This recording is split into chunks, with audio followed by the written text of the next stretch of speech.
से कोई गाड़ी लाकर आएगा, अरे ये तो मजलिस ने एक शोशा छोड़ दिया, कुछ नहीं होगा। लोग हमको भी फोन करके बोलते थे। मैंने उन नौजवानों से कहा कि जब तारीख का ऐलान हो चुका है, अब हम वापस नहीं जाने वाले हैं। बात शुरू हो गए, नहीं, मजलिस दंगा कराना चाहती है, मजलिस दंगा कराएगी।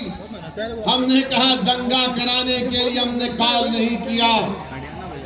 रसूलुल्लाह सल्लल्लाहु अलैहि वसल्लम रहमतुल लिल आलमीन है, वो रहमतुल मुस्लिमीन नहीं, वो तमाम आलम के लिए रहमत है। He is the prophet of mankind, वो रहमतुल आलमीन है। और हम रहमतुल आलमीन के नाम पर दंगा नहीं कराते, ना कभी कराए ना कभी होने देंगे इंशाअल्लाह ताला। मगर जब इम्तियाज जलील पीछे नहीं हटा, मजलिस पीछे नहीं हटी, और जब औरंगाबाद से काफिला गाड़ियों का निकला तो औरंगाबाद की पुलिस, बड़े बड़े महाराष्ट्र के पुलिस वालों ने इम्तियाज जलील को बोला क्या करना चाहते हैं आप? तो इम्तियाज जलील ने कहा कि देखो, मैं बंबई जाकर महाराष्ट्र के होम मिनिस्टर को एक मेमोरेंडम देना चाहता हूं कि जिसने ये अनाप शनाप बका, और बोले नहीं केस बुक हो गया। जो मजलिस को बी टीम बोलते, कोल्हापुर का एमपी उनकी बहू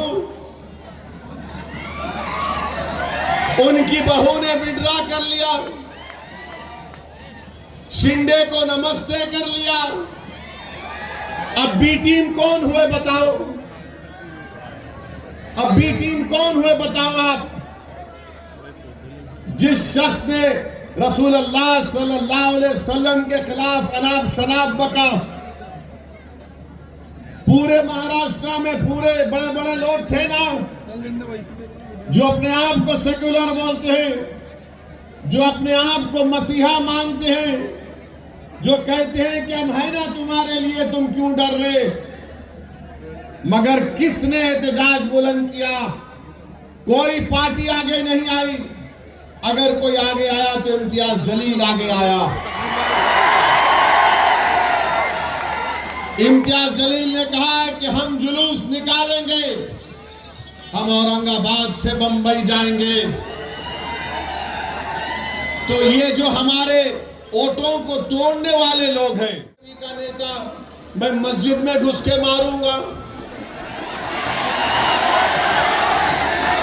अब आप बताइए, उस पे केस तो बुक हो गया, मगर बोल रहा है मस्जिद में घुस के मारूंगा।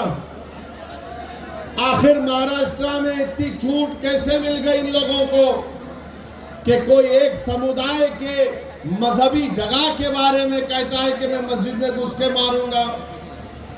आखिर क्या करना चाहते हैं महाराष्ट्र के लोग? क्या यहाँ पर आप दंगे कराना चाहते हैं मोदी जी?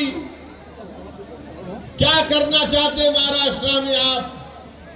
फिर कोल्हापुर की मस्जिद की बेहरमती कर दी गई। आखिर क्या हुआ वहां पर? कौन है उसके पीछे? फिर आप ये भी देखते हैं कि कोई एक फुला शख्स है, उन्होंने रसूलुल्लाह सल्लल्लाहु अलैहि वसल्लम की शान में गुस्ताखी करने की कोशिश की। उनके बाजू खड़े हो जाते हैं शिंदे और बोलते मैं इनके साथ हूं। अरे आप उनके साथ हैं या महाराष्ट्र के जनता और भारत के संविधान के साथ है? बताओ शिंदे। कोई खड़े होकर अनाप शनाप बकता है, कानून उसके ताल्लुक से कहता है कि किसी को भी इजाजत नहीं है कि वो किसी मजहब के बारे में अनाप शनाप बके। और सारी दुनिया जानती है कि इस्लाम के मानने वालों के लिए प्रॉफेट मोहम्मद सल्लल्लाहु अलैहि वसल्लम हमारे जिस्म से अगर पूरा खून भी निकल जाए तो हमारे लिए कम है। वो है हमारे लिए प्रॉफेट मोहम्मद सल्लल्लाहु अलैहि वसल्लम। मगर कोई एक्शन नहीं लिए, खाली